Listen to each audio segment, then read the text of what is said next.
Yo, welcome to another episode of the Melanin Domain. And in this episode, we talking about Windbreaker, that new deliquent anime that is on Crunchyroll, versus Tokyo Revengers.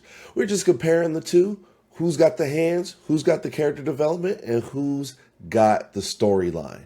So tune in to this episode of Melanin Domain where we break it down. So Windbreaker is about this kid, Sakura, who has been treated very badly in his previous town. He decided to move, go to this town where this famous high school, Furin, is, and he wants to be the top dog in that school. And what that school is, they protect the citizens of their town, but they go through the trials and tribulations of, other gangs, other situations, and it's a really great delinquent anime. If you like hands, if you like straight up fight choreography, you should watch this anime. Now let's get into the episode. All right, let's get into it. All right, Kaiju number 8 was crazy. We got a reveal. He had to expose himself. I know what happens next since I read the manga, but we're going to leave it up to the homies to talk about their reactions to that and what do they expect to happen next. DJ, tell me your thoughts, bro. Oh, man. I mean, it was just, I think it was Kendrick foretold, you just going to have to pop out and show niggas. And it was one of them times, he was trying to stop himself. He was trying to, he's one of those people, he's got the, the MC heart and brain of like, I got to do something. Because, the vice captain it was looking rough for old boy. I thought he was going to show up too late and have to turn into a kaiju. And then, the vice captain ended up going crazy. Mina showed up, blasted him, hit him with a couple, hollow tips.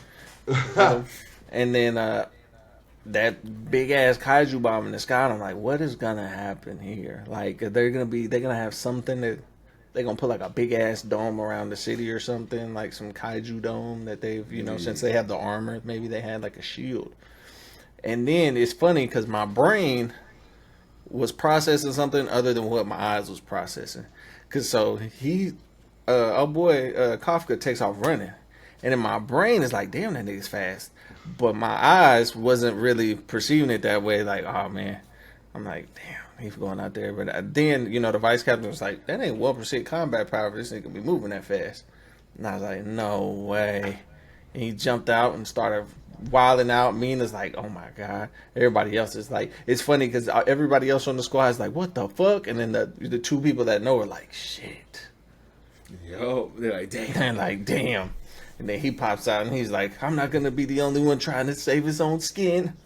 And that boy, who do you know is out here punching bombs? Yeah. He punched that shit and it boom. It shot out of there like a damn Dragon Ball Z block Kai blast. And then he stood there like a gangster and was covering those two people behind him. I was like, oh no, he's him.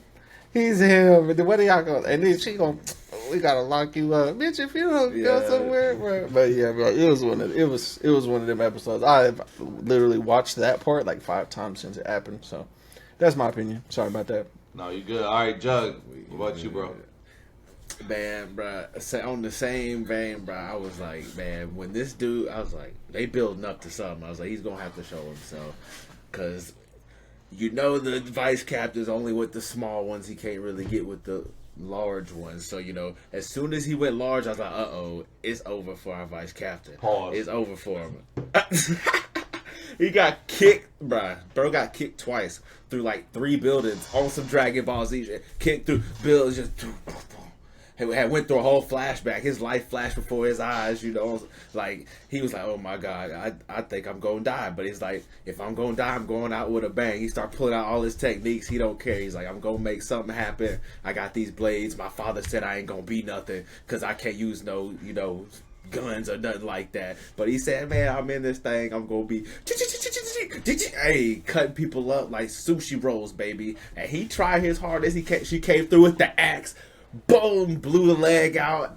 Hey, that shit was crazy, but I think they're gonna try to test on this dude, or it's gonna be on some like Attack on Titan stuff. They just gonna be like asking him like, how did this happen, or like, you know, what do you think? Like, are you with these people? You know, because we see Kaiju 9 and Kaiju 10, so they're gonna be asking him like, oh, do you have something to do with this? Like, obviously, maybe not, but like, we really can't trust you for real because you're a kaiju and you're the kaiju we've been looking for, and you know you've been lost this whole time, and we don't know what your abilities are. So you know a lot of question marks. So we got to take you in.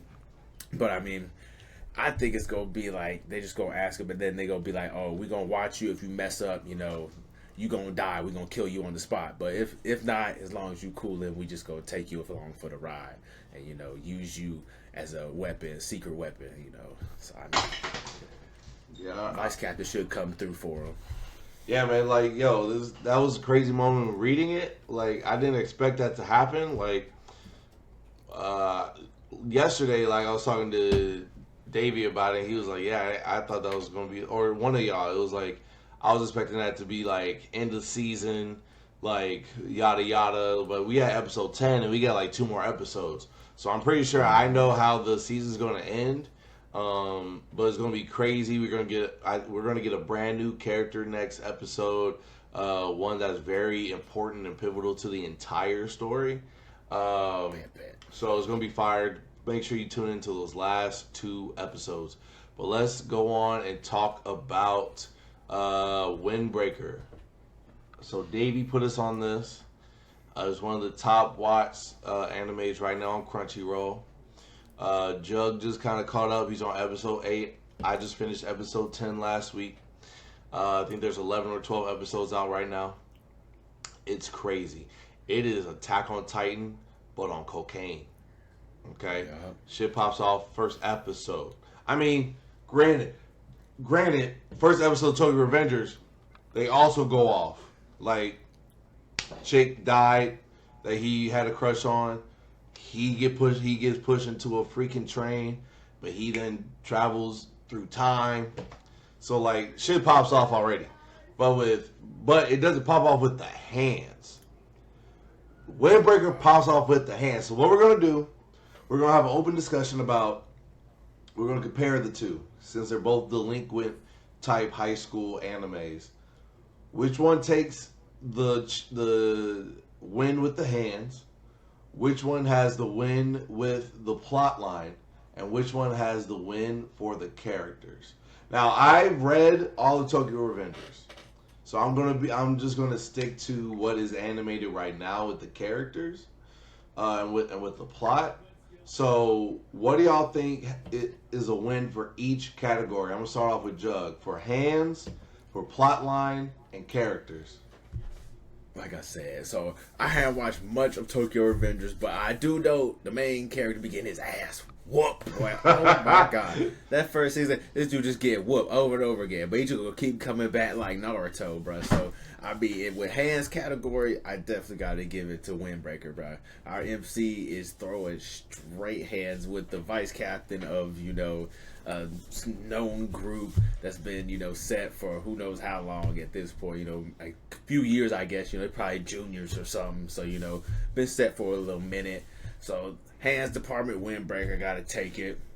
Storyline, I think you got to go Tokyo Revengers just because the interesting dynamic between, you know, we have somebody who died and we're trying to bring this person back to life. But, you know, with time, messing with time can be very dangerous. So, you know, you change this event, it could change something else in the future, but you don't know what that thing could be. And it could be something as small as, oh, you met a different person and it didn't go the same way. So, I mean, in that aspect, I think that's definitely a more interesting than just, oh, we're fighting high schoolers, you know, fighting for, like, you know, just bragging rights, basically. So, I mean, we'll give it to that.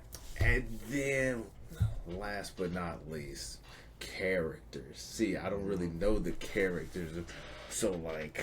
But whatever you know of right now.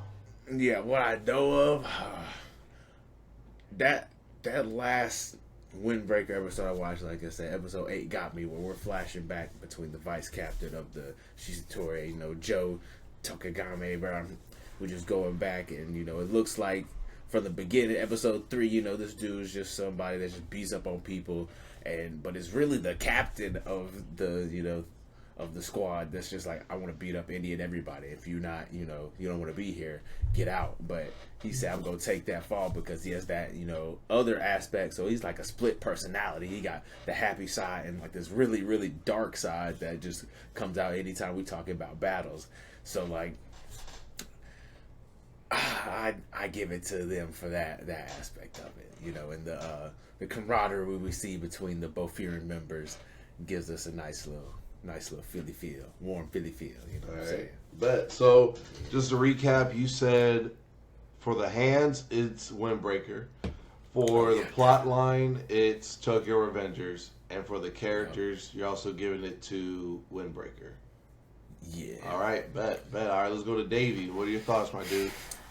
I think for action or for the hands, it's Windbreaker is Dragon Ball Z with no powers. Like, them niggas is just getting active. Like, the athleticism and everything out of some high schoolers. And the way that they fight, I can only imagine if they go Super Saiyan and shit. The whole world would be destroyed, you know? So I'm going to go Windbreaker on that. Character or storyline, I'm going with Takamichi. Like, you're going... I just think it's so weird. Like, you forgot about this girl you fell in love with. She dies, then all of a sudden you're ready to go back in time to try to save her, and now you're falling in love with her all over again, trying to save this girl and trying to take over, you know, your gang. You're trying to be the top of your gang to save everybody. But for the overall characters, I like Takamichi, but I think I'm gonna go with Windbreaker just because I want to know more. I feel like I know how Takamichi shit is gonna end, and it may not be end exactly the way I think it's gonna end, but it's just like we kind of know his end goal and what he's trying to change. We don't see him really turning into a villain at any point for the time being. Like, his is just, you know. But this guy came in just ready to fight, right? And now I'm interested to see how his perspective changes as he's kind of joining a brotherhood of some sorts, and he sees that like his captain wasn't the best fighter per se, but he was chosen by the rest of the group in order to be the captain. So, you know, it'll be interesting to see how he goes about that, because if you're not chosen, like if that's the new criteria, to be chosen rather than just to be the best fighter, how are you going to get to the top? That's not the criteria for being at the top of our gang. So I would say Windbreaker for that one, brother. All right, bet. So for me, for hands, is definitely Windbreaker. Windbreaker 110%. Like, it came out the gate with the animation, with the characters throwing hands, with the MC already knowing how to throw hands. Now you're just wondering how does he know how to throw hands so well? Like, how is he so strong, right? We see Takamichi like develop like some fighting ability or more heart, so he can stay within the fight. We know that Mikey is just like, with that death fucking kick that he has, he'll just knock anybody. He'll knock anybody close to the Golden Gates. We know Draken can fight, right? We know since he was like in 7th grade, he was taking on high schoolers. Like, we know this, but I like the mystery of how the Sakura know how to fight. So I'm giving it up to the hands, because also that fight with the fort when the first fight came out for Windbreaker, bro, and he just palmed his head, pow, out, one hit. I was like, oh, it's over. It's gonna be 5-0. It's gonna be 5-0. None of them is going to win this fight. And that's kind of what happened. Like, none of them won, which was like crazy. Because like in any other anime, you would see like the main character side, one of them was at least going to lose one. You know what I'm saying? Like, no one on that team is just totally invincible. What you say? Oh my goodness! Krillin. Right, exactly. Like the tournament of power, Krillin. bro. Like, but Furin, all hands on deck, all crazy powers and abilities. Well, powers and abilities, but you know what I mean. And like one of the four kings, bro, that dude went crazy. He was like, "Oh, that was it. Yeah. Oh, okay, I had to I had to see what you was doing. And then he just pulled him out. So hands definitely Windbreaker. For plotline, I'll definitely also give it to Tokyo Revengers. Because they got time involved, they got love, they got friendship, they got mystery, you know, they got ruthlessness. Like sometimes, man, they pulling out the gats. They pulling out gats. Like I don't give a fuck. Like they don't give a fuck, bro. They got the gats. When they older, bro, they like we done with the hands. We talk. And they progressive. They got dudes in heels. Right. Oh my God. I mean, facts. They don't give Patrick a fuck. Star. Patrick, I'm dead. So storyline definitely Tokyo Revengers, and then lastly characters. I will have to say it's hard because I kind of want to give it a tie, but if I had to think about the characters that we know of in both mangas or both anime so far, it has to be not Windbreakers, but Tokyo Revengers. Because, you know, they got the twins, they got Angry and Smiley.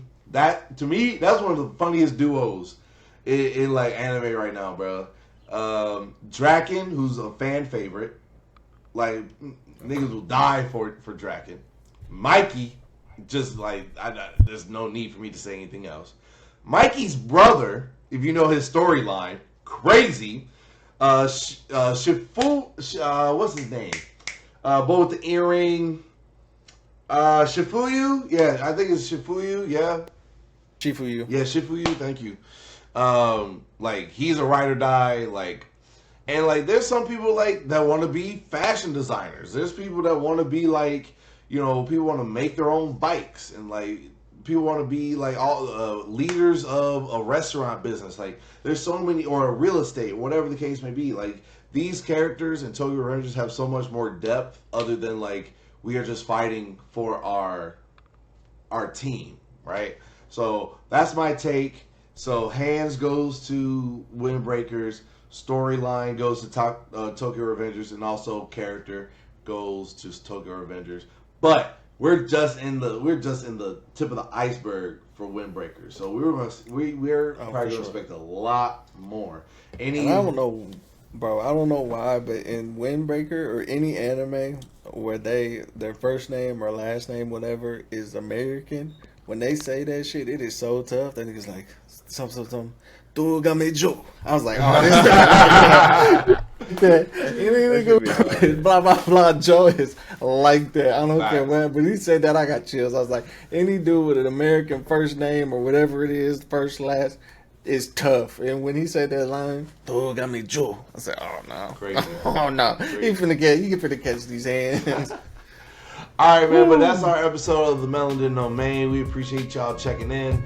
On next week's episode, we're going to catch up on My Hero Demon Slayer and whatever is new on the docket. We appreciate y'all watching. Check it out on Apple Music and Spotify, and we out. Peace.